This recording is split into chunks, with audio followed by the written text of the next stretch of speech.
WhatsApp guys, आज हम देखने वाले हैं America's dirty plan to destroy Iran. तो गौरव भाई की वीडियो है, उसने वीडियो का लिंक डिस्क्रिप्शन में। चल बोले तो प्लीज सब्सक्राइब वीडियो कर दे, लाइक 1 2 3 गो।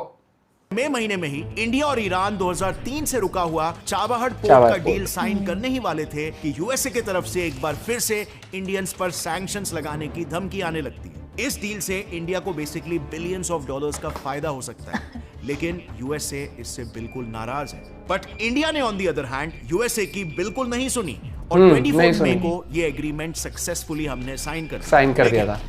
एक मिनट, ये तो वही यूएस है ना जिसके पिछले तीनों प्रेसिडेंट्स ने इंडिया को अपना सबसे बड़ा एलाय और ग्रेट फ्रेंड बताया था। I believe America can be India's best partner. America will always Trump be and faithful and loyal friend to the Indian people. Faithful and The loyal. relationship between the United States and India will be one of the defining relationships of the 21st century. अभी तो नहीं लग आज रही। आखिर वही US अपने सबसे क्लोजेस्ट एलाय इंडिया पर इतने सारे सैंक्शंस क्यों लगा रहा है? हम इंडियंस ने ऐसा क्या कर दिया कि यूएस इंडिया से अपने रिलेशंस को खराब करके 120 बिलियन डॉलर्स के ट्रेड को खतरे में डाल रहा है? And what about India? India जिस तरह से इतने एग्रेसिव स्टेप्स ले रहा है, क्या ये फ्यूचर में बैकफायर तो नहीं हो जाएगा? यू नो, बिल्कुल जैसे ईरान के साथ हुआ। याद है ना, एक टाइम था जब ईरान ने भी यूएस के वार्निंग्स को इग्नोर किया था और आज यूएस सैंक्शंस की वजह से ईरान की इकोनॉमी पूरी तरह से बर्बाद हो गई है। तो कहीं हमारी भी यही ओवर कॉन्फिडेंस वाली गलती हमारे देश को बर्बाद ना कर दे। सो बेसिकली 1990 से ही यूएस अपने वॉर को दुनिया में दो रीजंस बता के मार्केट करते आए। नंबर 1, वो दुनिया में पीस के लिए लड़ रहा है, और नंबर 2, कम्युनिज्म को काउंटर करने के लिए लड़ रहा है, बिकॉज कम्युनिज्म एक बहुत ही हानिकारक आइडियोलॉजी है। बट इसके पीछे की असल वजह है यूएस का the infamous game of thrones, यानी कि पावर और डोमिनेंस में रहने के कमिटेड इंटेंशंस, जिसके लिए यूएस के 3 फंडामेंटल स्ट्रैटेजीज हैं। फर्स्ट स्ट्रैटेजी, अगर आप इस वर्ल्ड मैप को ध्यान से देखोगे ना, तो आपको यूएस का माइंडसेट क्लियरली समझ में आ जाएगा कि यूएस कहीं पर भी अचानक से मुंह उठा के ह्यूमैनिटेरियन पर्पस के लिए नहीं पहुंच जाता है। उसके हर मूव के पीछे एक हिडन इंटरेस्ट छुपा होता है। जैसे फॉर एग्जांपल 1900s में जब दुनिया एक नए सदी में एंटर कर रही थी, उस टाइम वेस्टर्न कंट्रीज जैसे यूएस और यूके में इंडस्ट्रियल रेवोल्यूशन की शुरुआत हो चुकी थी। लेकिन इस इंडस्ट्रियल रेवोल्यूशन को चलाने के लिए 2 चीजों की सबसे ज्यादा जरूरत पड़ती है, फ्यूल और रॉ मटेरियल। अब उस वक्त उन्हें रॉ मटेरियल तो उनके दुनिया भर के कॉलोनीज से मिल जा रहा था, लेकिन रॉ मटेरियल को प्रोसेस करने वाले इंडस्ट्रीज का बैकबोन था ऑयल, जो उनके मोस्ट ऑफ द कॉलोनीज के पास नहीं था।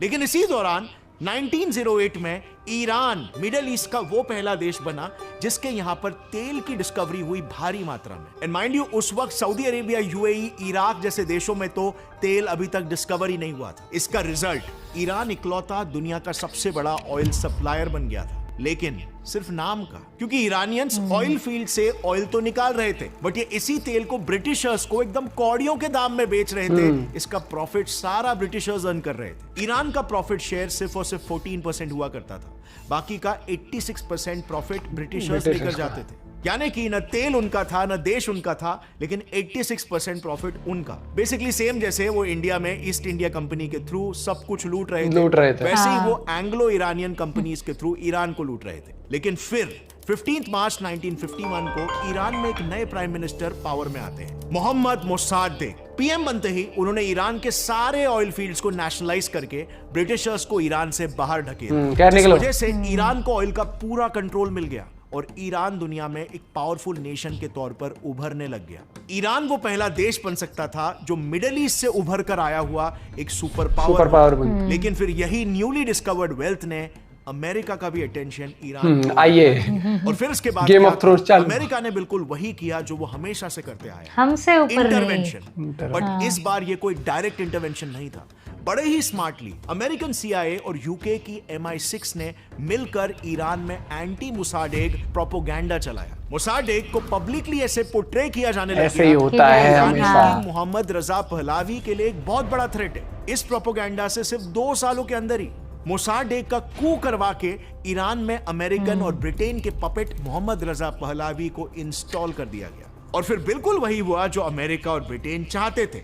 उसके पावर में आते ही अमेरिकन और ब्रिटिश ऑयल कंपनीज, जिसकी एक्सॉन, गल्फ ऑयल, मोबिल और स्टैंडर्ड ऑयल ईरान में आके ऑयल एक्सट्रैक्शन से बिलियंस ऑफ डॉलर्स कमाने लग गए। और यही है एग्जैक्टली अमेरिका की first fundamental strategy.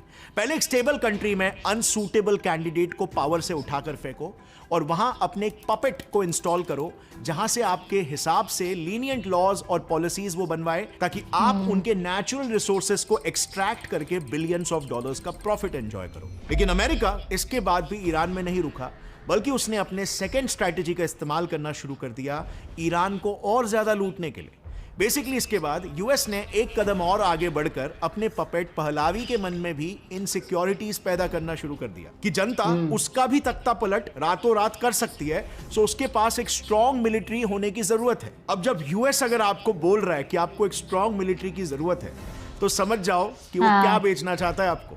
As a result US ने उसे $13 बिलियन के वेपन्स बेच दिए एंड यू वोंट बिलीव इसके बाद सिर्फ 25 सालों में अमेरिका ने ईरान से बिलियंस ऑफ डॉलर्स कमाए through oil and weapon sale. But America के सोने के अंडे देने वाली मुर्गी 11 फरवरी 1979 को हाथ से निकल गई जब पहलावी के खिलाफ ईरानियन रेवोल्यूशन हुआ और वहां एक Islamic leader ayatollah Khomeini power में आ गए। क्योंकि पावर में आते ही उन्होंने भी ईरान के सारे ऑयल फील्ड्स को नेशनलाइज कर दिया और इसीलिए आज तक अमेरिका आयतुल्ला खोमेनी को पूरी तरीके से हेट करता है। सो सेकंड स्ट्रैटेजी बेसिकली है to fund and weaponise the opposition. अब खोमेनी ईरानियन रेवोल्यूशन के थ्रू पावर में आए थे और ईरान में उनकी पॉपुलैरिटी और अथॉरिटेरियन रूल होने की वजह से ईरान में कोई भी ऑपोजिशन खड़ा कर पाना नामुमकिन था और इसीलिए यूएस ने मिडिल ईस्ट रीजन में अपने विजन को थोड़ा सा जूम आउट किया और ईरान के जस्ट बाजू में उनको एक potential country with a potential candidate भी मिल गया, Saddam Hussain, the leader of Iraq. अब ये वही दौर था जब दुनिया टेक्नोलॉजिकल एडवांसमेंट की तरफ बढ़ रही थी और मिडिल ईस्ट के कंट्रीज इसके सऊदी, यूएई और इराक में एक के बाद एक ऑयल डिस्कवरीज हो रही थी और नतीजन नॉट सो कोइंसिडेंटली यूएस के इन्हीं देशों के साथ नजदीकियां भी बढ़ रही थी।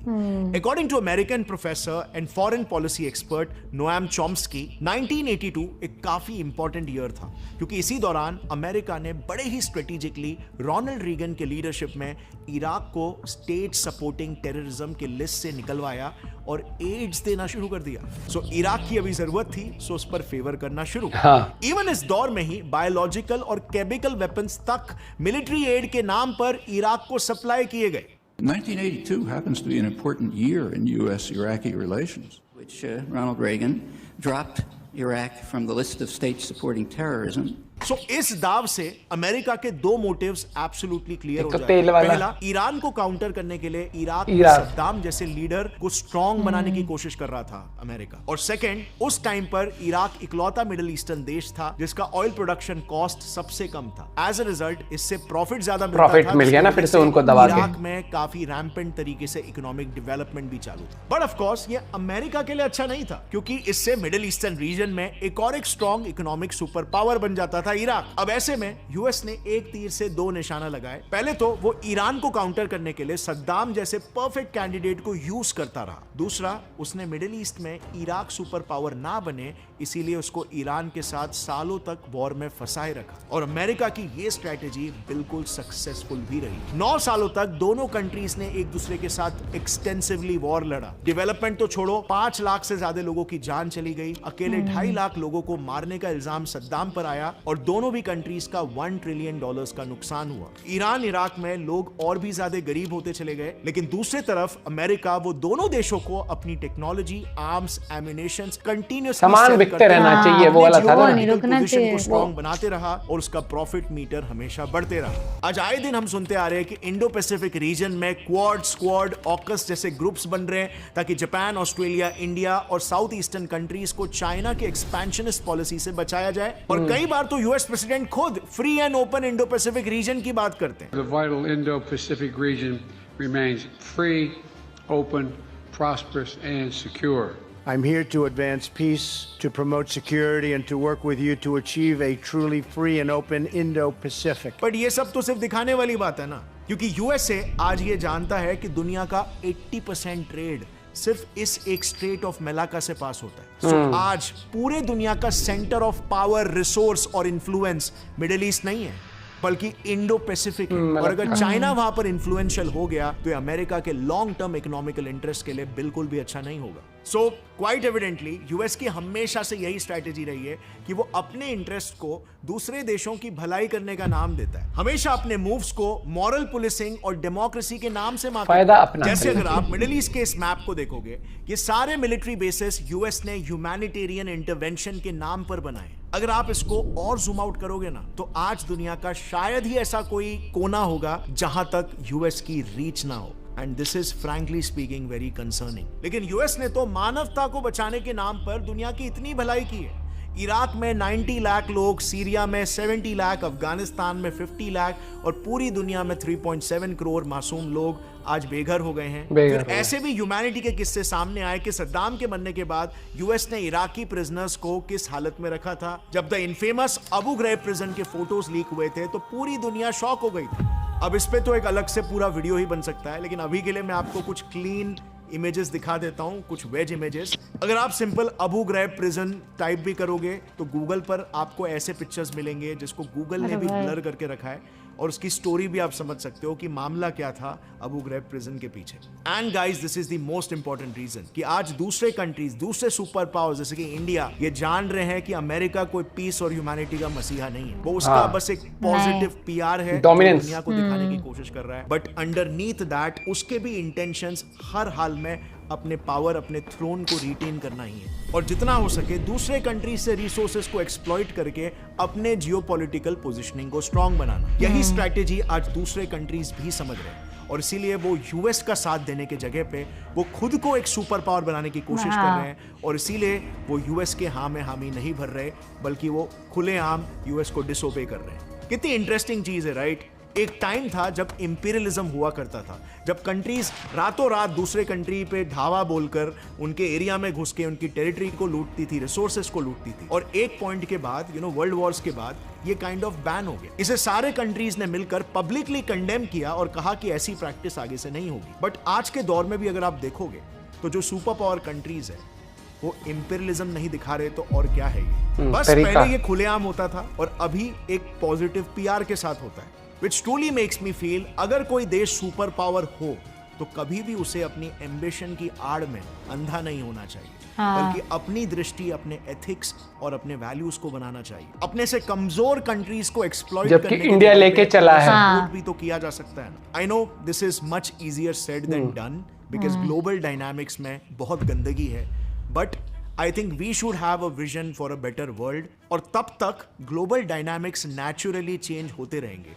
This is just evolution going on all around। एक stable structure की खोज में global dynamics change होते रहेंगे, new world orders create होते रहेंगे, and after a point, if we have the right vision, एक ऐसी दुनिया जरूर बनेगी जहां पर ऑल्ट्रुइज्म को ज्यादा वेटेज दिया जाएगा ओवर सेल्फिशनेस।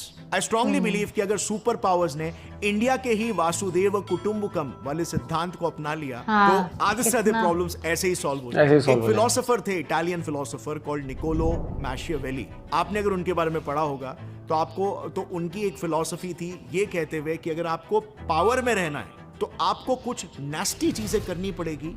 वो अलग बात है कि आपका पीआर होना चाहिए, मतलब लोग आपको पॉजिटिवली देखे, लोग आपको अच्छा समझे, लेकिन अंडर द हुड आपको कुछ बहुत ही नेगेटिव चीजें करनी पड़ेगी अगर आपको पावर में रहना है। सो एक स्कूल ऑफ थॉट है जो इस चीज को बिलीव करता है, मैशियावेलियन फिलॉसफी जिसको कहते हैं। बट देन इस फिलॉसफी को बहुत से लोगों ने चैलेंज भी किया और उन्होंने कहा कि डेवलपमेंट और ऑल्ट्रुइज्म यानी अच्छाई के बल पर भी एक राजा या एक सुपर पावर में रह सकता है। आप इन दोनों स्कूल ऑफ थॉट में से कौन से स्कूल ऑफ थॉट में बिलीव करते हो? नीचे कमेंट्स में बताना। I would love to know your opinion. मिलते हैं अगले वीडियो में, तब तक के लिए टेक केयर, जय हिंद। यही फर्क आता है। जय हिंद। अभी आप देखोगे ना तो जो इंडिया है, आप देखोगे बहुत सारी चीजें आपने देखे, इंडिया हमेशा रिस्पेक्ट देता है हर कंट्री। G20 में भी आपने देखा था इंडिया ने किस तरीके से शामिल किया था अफ्रीका को भी। हर एक चीज आ जाती है। फिर यहाँ पर आ जाता है कि आप अपना आप काम से फेवर के लिए कर रहे हो या आप सबको साथ लेके चलना चाहते हो, और इंडिया सबको साथ लेके चल रहा है। अमेरिका को आप शुरू से देखोगे वो साथ लेके चलने वाली बात सिर्फ कहता है, टेररिज्म के खिलाफ बात सिर्फ कई बार ज्यादातर मुझे लगता है करता है। पाकिस्तान को वो खुला कभी क्रिटिसाइज करता नहीं है। आपने टाइम एंड अगेन देखा है भाईचारा लेकिन खुला बैक जरूर करता है उसको कि ये वो हो, मैंने पीस करा था। पीस छोड़ो, तुम्हें जहां तुम्हें सैंक्शंस लगाने चाहिए वहां तुम वहाँ नहीं सैंक्शंस लगाते, लगाते नहीं हो। हाँ। उनको तो तुम बैठे बैठे बर्थडे पार्टी चल रही है उनके घर में, उनको तुम गिफ्ट पकड़ाए जा रहे हो, ठीक है कि आइए डिनर भी करिए, राशन ले जाइए, 2 किलो चावल मैं एक्स्ट्रा पैक कर दूंगा तुम्हारे लिए।